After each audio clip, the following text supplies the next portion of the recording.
All right, good afternoon. Welcome to BlackHat's Meet the Fed panel.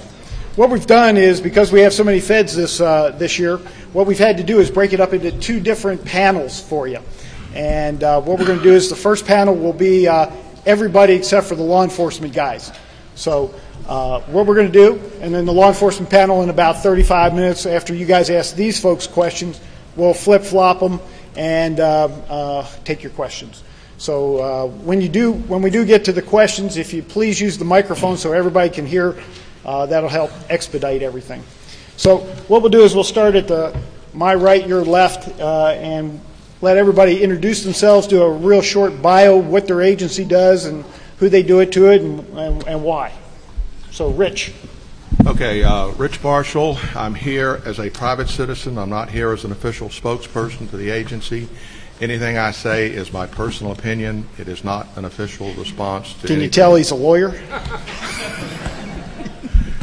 Well, I have to say that so that I can continue making payments to my ex-wife and kids. And she's not getting my payments? Actually, it's actually...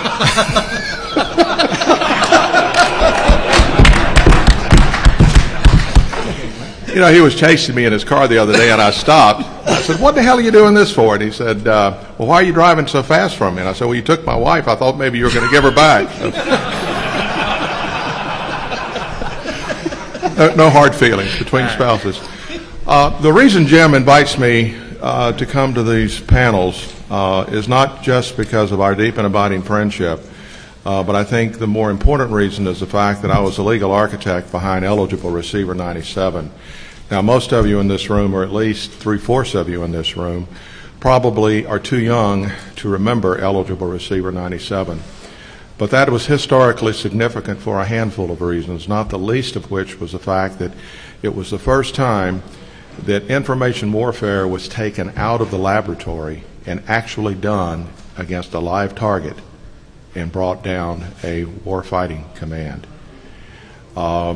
You can read about it quite a bit in the popular literature, but one of the key things that it did was to sensitize the leadership in our country and other countries as well, but particularly the United States, the senior military leadership and the senior political leadership, that cyber warfare was a reality, that cybersecurity was not a theory, that vulnerability research was not just a mere academic exercise, but it had some real providence for our country and our business, our way of life, our critical infrastructure.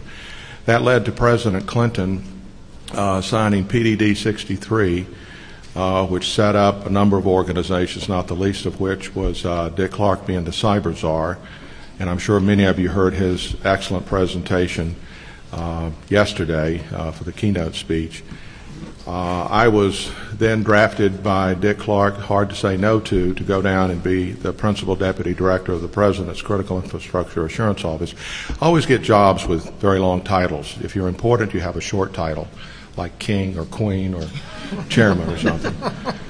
But it was in that group that we developed the national security cyber strategy that Dick talked so lovingly about yesterday. There's a lot that still needs to be done, and we collectively are dependent on you as in your research efforts to help make it better. Now, you've heard me say words, the administration, the nation's leaders, the nation's military, America, etc. But I want you to understand I'm an international perspective when it comes to that, and here's the reason for that. I'm going to make one reference to 9/11. Right after 9/11, I met with 5 of my counterparts from a number of English-speaking countries, and you can just tick them off: Great Britain, Canada, New Zealand, Australia, and the United States. Interestingly enough, I was hosting a dinner at a very nice restaurant down in Williamsburg, and a bit of irony there because we had, as you may recall from earlier history, it had been involved in some little military activities against the United Kingdom, or Great Britain at the time. So I thought it was interesting to have a nice dinner in Williamsburg. And I was asking my colleagues what Homeland Security meant to them, because right after 9/11, Homeland Security was a big issue. Still is, but I mean, it was really a tough issue to frame, both from a policy and a legal standpoint. And I asked my friend from New Zealand what his idea of Homeland Security was, and he gave the best definition, and I want to share that with you now, and that's what we're all about. He said, Richard, I have children that live in Australia, the United States, Canada, England, and I have a daughter in France who's made me a grandfather. Homeland Security is where my children are, and that's the view I would like us to take. Thank you. Thanks, Rich. Ovi. My name's Ovi Carroll. I was a special agent with the Air Force Office of Special Investigations working computer crime. Left that and became special agent of the Postal Inspector General's Office, or their computer crime unit. And I currently do a computer forensics, computer security, computer crime podcast called Cyberspeak, and we're trying to promote the free exchange of computer information and forensics information. We do things like we've interviewed FBI agents and tool makers, anything to help the computer crime and forensics community predominantly get the word out of new technies, things that are going on in the forensics community. And I co-host that with a guy named Brett Padres. My name is Keith Rhodes. I'm the Chief Technologist at the Government Accountability Office. You may have known it as the General Accounting Office. It's the GAO. Nicest thing that we're ever called is the investigative arm of Congress. I run the Center for Technology and Engineering, and in that there's the e-security laboratory. We test the security of the executive branch at the request of the legislative branch. It's a lot of fun. I guess a couple of points I would make is that the knowledge that's held in the defense side and the national security side as a result of things like eligible receiver has not been translated to the civil side. There has been no civilian eligible receiver. Likewise, there has been no private sector eligible receiver. The infrastructure, for lack of a better term, is owned by the private sector. I know a lot of you work for the private sector and a lot of you consult for the private sector. So what I would ask you to do is not be silent to your masters, those people who pay you. They are making you do stupid things. They are making you fix one spot in time. They're making you take care of and touch up a particular snapshot of their crappy security. What I'd like you to do is bite back.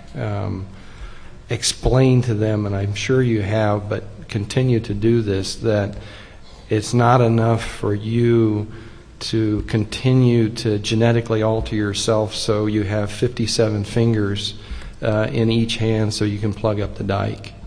I'd like you to explain to them what their responsibilities are.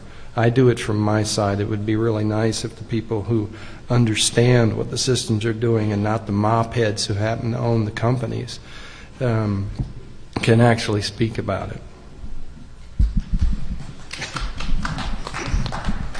Kevin. My name is Kevin Manson. I am a webaholic. You're supposed to say hi, Kevin. Hi, Kevin. Thank you. Both hands on the table, please. You know they have a site out there. It's called Webaholics Anonymous. I want you to think about that for a minute. That's a little like holding AA meetings in a bar. Okay, what do I do for a living? I train cyber cops. I'm credited with coining that term back in the late 80s. And my motto is red tape will not defeat terrorism. I'm having second thoughts about that. I'm beginning to think if we could get them to adopt some of the red tape that we have to deal with, we could easily defeat them. So what do? I'm a lawyer, but I want you to know my parents are married to each other. Before or after? I train cyber cops. I train law enforcement. I work at a place called the Federal Law Enforcement Training Center. We were one of the 23 agencies that was subsumed into Homeland Security. We used to be a part of the Treasury Department. We train 50,000 agents a year across the planet. We train with the Bureau at the International Law Enforcement Academy in Hungary. We train in Botswana, or in Africa. We train in Thailand, and several places in the United States. And I talk to my students frequently, and I tell them that their technological reach is longer than their legal grasp. And one of the reasons I'm here is to really reach out to folks like you, because I've had people stop by Jim Christie's booth. By the way, I urge you to do that for the DoD booth out here. There's a great view there as well, I've been told. But I would urge you to stop by and talk to Jim. I've been there, and I've fielded a few questions from several of you, and you come up and said, what can we do to help you? And back in 2001, when Richard Clark was not able to make it because he had some other pressing duties as the keynote here, a good friend of mine, Bill Tafoya with the FBI, a very dear friend, was called and asked if he would substitute for Richard Clark. Well, Bill called me and said, how'd you like to co-keynote at BlackHat? And I said, which small body parts do I need to give you to be able to do this? But one of the things we talked about during that keynote was to reach out to your community, the PDD 63 kind of thing, to shake hands with industry. And I was going to tell you, I'm the government, I'm here to help you. Well, no, that's not the right approach. I'm here to ask for your help. So I would urge you to do a couple things. One is if you want to reach out to help us in law enforcement, and the true elite are not those that are attacking. The true elite are people like you that are defending cyberspace. So if you want to help, there are a couple things you can do. Tune into Ovi's podcast, great resource, number one. Consider joining your local electronic crimes task force with the Secret Service. They're doing some wonderful work. They became, under the Patriot Act, they became the model for the nation for electronic crimes task forces. You might also consider joining a group called the CyberCop Portal. And a friend who used to be the head of security at DARPA, we shook hands 7 years ago, and we said we want to be able to have people like you be able to securely collaborate with us in law enforcement. So if you want to do that, if you go to www.cybercopportal.com, I'd appreciate it. Thanks. By the way, Jim, thanks again for inviting me. That'd be $1.50. Oh, and thank you, Ovi. I'd mentioned this to Ovi earlier. Also, would urge you to reach out to your local InfraGard chapter as well. And they will be joining us on the CyberCop portal here sometime in the next year. So we're talking about, we've got about 10,000 users on the portal now. We're going to add another 10,000 in the next year. Thanks, Jim. Tony. Thanks. Hi, I'm Tony Sager with National Security Agency. Don't let the handmade sign fool you. I'm the Chief of Vulnerability Analysis and Operations, a group at NSA, and our focus is on finding vulnerability in the technology and in the operational space, primarily for the DoD and the intelligence community. So I've spent close to a 30-year career now at NSA as one of the vulnerability finders for the defense, you might say. And if you saw my talk the other day, I have sort of very basic, simple themes, and one of them is I view vulnerability finding, the kind of stuff that lots of you folks do, as a team sport. And number one, the quicker we learn to play together, the better off. And two, we have to remember the purpose of the sport is not to get better at the sport, it's to win the game. And so, this is about solving problems, and that's the focus I think the entire community needs. Thanks. Hop. Hi, I'm Bob Hopper. I'm with the National White Collar Crime Center. Our mandate, we're a congressionally funded nonprofit. Our mandate is to, at the state and local level, do what our partners at FLETC do, and that is teach state and local law enforcement computer forensics, fraud investigation, intelligence analysis at an advanced level. Matter of fact, did you send Ukraine to me because you didn't want to go to Ukraine? 'Cause I just got a phone call.